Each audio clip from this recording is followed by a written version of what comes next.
Gustavo Petro quiere quedarse con el ahorro de los colombianos para financiar inversiones forzosas a través del Estado. Veámoslo. Gustavo Petro llegó a la presidencia de Colombia hace ahora 2 años, y durante estos 2 años el comportamiento económico de Colombia ha sido más bien mediocre. El PIB colombiano a finales de 2023 apenas era un 0,3% superior al PIB colombiano a finales del año 2022. Y para este año los pronósticos más optimistas sobre el crecimiento económico colombiano apenas lo tasan en el 1,5%, es decir, una absoluta minucia para un país con una renta per cápita tan baja como Colombia, que debería estar creciendo a tasas mucho más aceleradas, convergiendo así en nivel de vida con otros países más desarrollados. Porque de la pobreza se sale a través del crecimiento económico, y Colombia no está creciendo. Y no es sorprendente que Colombia no esté creciendo, no solo porque ya arrastraba problemas estructurales antes de que Gustavo Petro llegara a la presidencia, sino porque el propio Gustavo Petro ha renegado del crecimiento económico. Gustavo Petro o varios miembros de su gobierno han abrazado las teorías del decrecimiento económico y han estrangulado fiscal y regulatoriamente al sector empresarial, ahuyentando la inversión privada. Porque el motor del crecimiento económico a largo plazo es la inversión privada, y si tú la machacas a impuestos y la destrozas a regulaciones, pues entonces la inversión privada no querrá llegar a Colombia. Y si la inversión privada no llega a Colombia, no se acumula capital, no se incrementa la productividad del trabajo y por tanto los salarios de los colombianos se estancan en niveles bajísimos sine die. Pues bien, como Gustavo Petro no ha contribuido a solucionar los problemas estructurales que ya tenía Colombia antes de que llegara a la presidencia, sino que más bien incluso los ha agravado, y agravándolos ha ahuyentado a la inversión privada, estancando el crecimiento económico del país, ahora a Gustavo Petro no se le ha ocurrido otra idea más brillante que ser él, o más bien el Estado colombiano, quien invierta directamente en la economía. Después de destrozar fiscal y regulatoriamente las bases de la inversión privada, como el sector privado no quiere invertir porque Gustavo Petro ha desalentado que el sector privado invierta, ahora quiere forzar la inversión a través del sector público. En lugar de intentar volver a Colombia atractiva para la inversión privada, se limita a dilapidar dinero público en inversiones estatales. Ahora bien, la cuestión es ¿de dónde va a salir el dinero público que Gustavo Petro quiere invertir desde el Estado para impulsar artificialmente el crecimiento económico del país? Porque el Estado colombiano ya gasta más de lo que ingresa, y por tanto, si el Estado colombiano quiere gastar todavía más en inversión pública, en inversión estatal, no le quedará otra que pedir prestado ese dinero a los mercados. El problema es que los ahorradores privados no están dispuestos a prestarle su dinero al Estado colombiano a tipos de interés asequibles, porque no se fían del Estado colombiano. El tipo de interés de la deuda pública colombiana supera ahora mismo el 11%. Y claro, si Gustavo Petro emite mucha deuda pública a los mercados, prometiéndoles pagar un 11% anual para así poder desplegar su plan de inversión forzosa, pues entonces las cuentas públicas del Estado colombiano se resentirán de manera muy grave.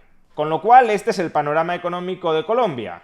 Gustavo Petro destroza las bases de la inversión privada, se ve empujado a fomentar la inversión estatal como sustitutiva de la inversión privada que ha ahuyentado, pero el Estado colombiano no puede emitir grandes cantidades de deuda pública para sufragar esa inversión estatal que supuestamente hace falta para impulsar el crecimiento económico en el país. Con lo cual, ¿cómo cuadrar el círculo? Pues la brillante idea que ha tenido Gustavo Petro para ello ha sido apropiarse del ahorro privado de los colombianos.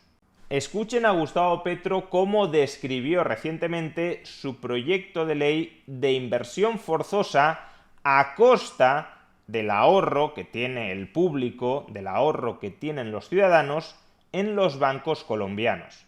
Y como disminuye la inversión, que no es una buena noticia para una reactivación económica es que queremos ir al Congreso con 2 proyectos o 2 bloques de proyectos. El de la inversión forzosa, que es sacar del ahorro público en los bancos un porcentaje para destinarlo como crédito barato, con costo financiero pequeño, a las actividades de la producción, como se está haciendo desde hace décadas con la agricultura, que a la banca le conviene porque en este momento se está deteriorando su cartera. Si la crisis mundial hace un estornudo más fuerte, pues tendríamos una crisis bancaria, que es la primera demostración de una crisis siempre.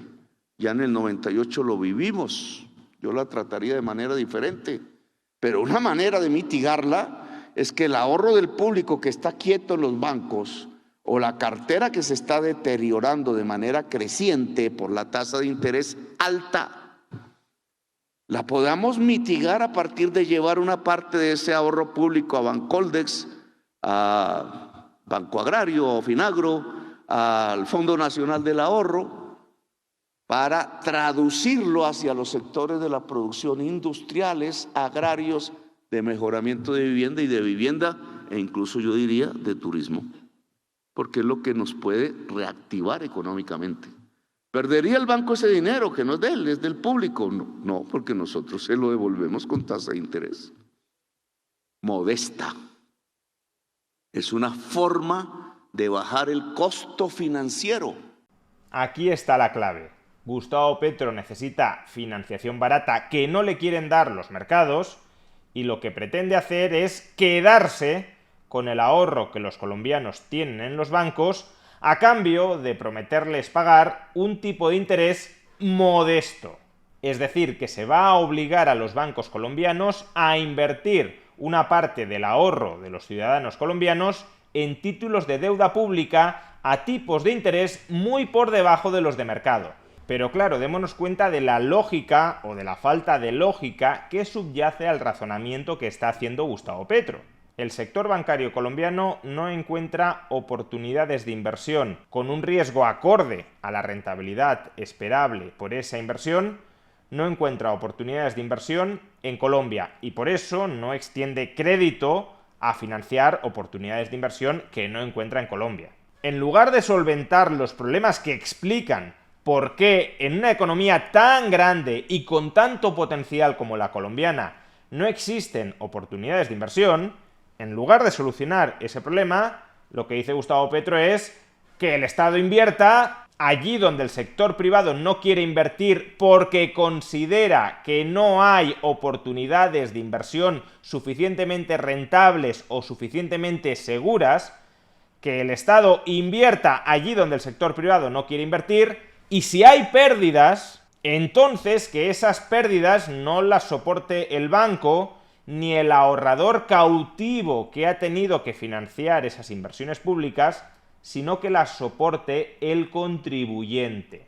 Por tanto, no solo se trata de dilapidar el ahorro de los colombianos en proyectos de inversión nefastos, tan nefastos que el sector privado no los quiere financiar, sino que además lo que se pretende es que en última instancia sea el contribuyente colombiano quien soporte el agujero económico y financiero provocado por esas inversiones nefastas financiadas con deuda pública vendida forzosamente al sistema bancario colombiano, es decir, a los ahorradores colombianos. Se trata, en suma, de un masivo esquema de socialización estatal de pérdidas endosable al contribuyente colombiano. De hecho, en una intervención anterior, Gustavo Petro explicó este último punto, el de la socialización de pérdidas de la banca con cargo al contribuyente, de una manera bastante más clara. Puede ser la inversión forzosa, que a un banco hoy, no digo siempre, sino hoy, le podría ser más rentable. Porque el banco hoy da crédito con más riesgo, o no da. Y si no da el crédito, o el crédito es con más riesgo, se está debilitando. En cambio, si nos pasa el dinero y nosotros damos el crédito, nosotros tenemos que pagarle al banco. el pago del Estado al banco es mucho más sano, mucho menos riesgoso, y nosotros podríamos subsidiar la tasa de interés. Lo dicho, el banco está obligado a darle crédito al Estado, el Estado invierte directamente o da crédito al sector privado a tasas de interés subsidiadas, y si luego ese sector privado, al que ahora mismo la banca no le quiere prestar porque considera que no existen buenas oportunidades de inversión, si luego ese sector privado deudor no le devuelve el dinero al Estado, el Estado colombiano sí le devolverá el dinero a la banca más un tipo de interés, porque pagará el contribuyente el agujero económico que ha dejado la mala inversión pública o la mala inversión privada financiada con crédito público. Esa es la Colombia que económicamente quiere construir Gustavo Petro. No una Colombia que sea atractiva y acogedora para inversiones privadas productivas, sino una Colombia donde el Estado secuestra el ahorro privado de los ciudadanos colombianos para dilapidarlo en inversiones públicas improductivas.